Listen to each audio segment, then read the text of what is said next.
പോയി അല്ലേ? ഹൃദയം നിറയെ സ്നേഹം മാത്രം കൊണ്ട് നടക്കുന്ന താൻ തോന്നി.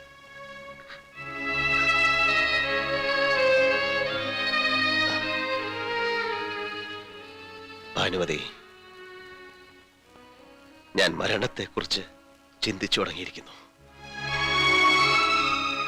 ഒച്ചയും അനക്കവും ഇല്ലാതെ നടന്നെത്തി എന്നെ കൊണ്ടുപോകാൻ മരണമെത്തുന്നത് ഞാൻ സ്വപ്നം കാണാറുണ്ട്. അങ്ങനെ സംഭവിക്കുന്നതിന് മുമ്പ് ഒരു തെറ്റിന് പ്രായശ്ചിത്തം ചെയ്യാൻ നീ എന്നെ അനുവദിക്കണം. ഭാനു, ആ ചിലങ്ക വീണ്ടും കെട്ടണം.